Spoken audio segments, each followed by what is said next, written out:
జగన్ పంటల బీమా డబ్బులు ఇవ్వలేదు కేంద్ర ప్రభుత్వానికి. వాస్తవంగా రైతులకి ఉచితంగా పంటల బీమా డబ్బులంతా మేము పెట్టుకుంటామని రాష్ట్ర ప్రభుత్వాలు కొన్ని చోట్ల డ్రామాలు ఆడుతుంటాయి. తీరా చూస్తే ఆ సొమ్ము వాళ్ళు చెల్లించరు.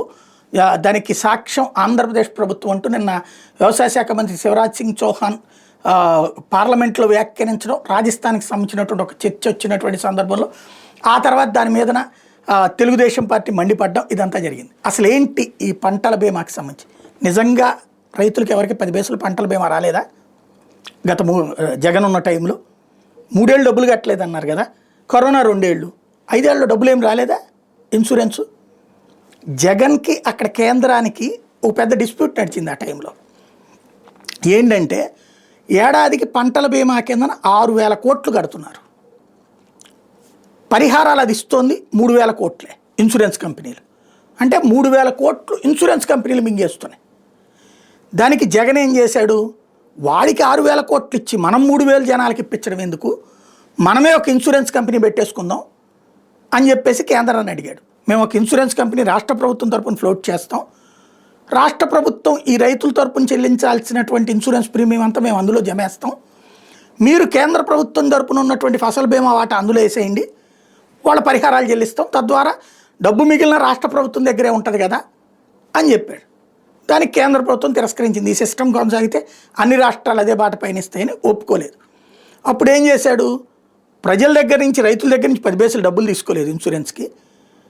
కేంద్రానికి ఇతను కట్టకుండా ఆ అమౌంట్ ఎంత అయితే నష్టపరిహారం అవుతుందో ఆ నష్టపరిహారాన్ని రాష్ట్ర ప్రభుత్వం తరపునే ఇచ్చేశాడు. ఇన్సూరెన్స్ కింద రాష్ట్ర ప్రభుత్వం తరపునే డబ్బులు ఇచ్చేసాడు. ఎందుకు? 6,000 కోట్ల రూపాయలు ఇన్సూరెన్స్ కంపెనీలు కట్టి 3,000 కోట్లు వీళ్ళకి ఇచ్చాకంటే డైరెక్ట్గా వీళ్ళకే ఇచ్చేస్తే సరిపోతుంది కదా.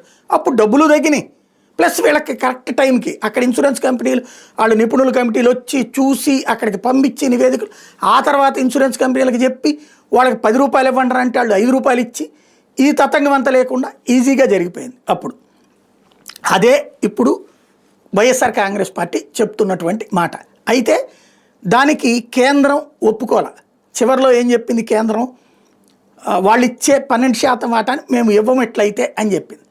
అప్పుడు వీళ్ళు మళ్ళీ వెళ్ళి జగన్ ఎక్స్ప్లెయిన్ చేసి వచ్చాక రాష్ట్ర ప్రభుత్వానికి సంబంధించినటువంటి ఈ వైఎస్ఆర్ పథకంలో దాన్ని ఇంప్లీట్ చేస్తూ 12% దాంట్లో వేస్తానికి కేంద్రం ముందుకు వచ్చింది అన్నటువంటిది వీళ్ళ రైతు విభాగానికి సంబంధించి నాగిరెడ్డి చెప్తున్నటువంటి మాట. అది పక్కన పెడితే ఇన్సూరెన్స్ అందిందా లేదా రైతులకి?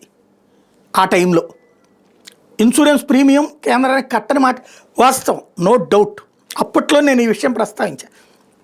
కేంద్రంతో ఈ విషయంలో జగన్ రైట్ చేస్తున్నది రాష్ట్రానికి ప్రయోజనం, but at the same time తర్వాత వచ్చే వాళ్ళు వస్తే ఎట్లా అన్నది. ఇప్పుడు అదే జరిగింది. ఇప్పుడు ఇన్సూరెన్స్ ప్రీమియం రైతే కట్టుకోమని చెప్పింది ప్రభుత్వం. కట్టుకొని చోట్ల రాష్ట్ర ప్రభుత్వ వాట, అంటే రైతు కట్టాలా, రాష్ట్ర ప్రభుత్వం వాట కట్టాలా, అప్పుడు కేంద్రం వాట. ఇక్కడ తేడా వచ్చినటువంటి సందర్భం లాస్ట్ ఇయర్ కట్టలేదు అన్నటువంటిదే కదా ఇప్పుడు వీళ్ళు గొడవ చేస్తున్నటువంటిది. కాబట్టి అసలు నిజమేంటి? ఇన్సూరెన్స్ వచ్చిందా లేదా జగన్ టైంలో? ఇది ఎవరికి వాళ్ళే చెప్పగలిగితే స్పష్టత వస్తుంది.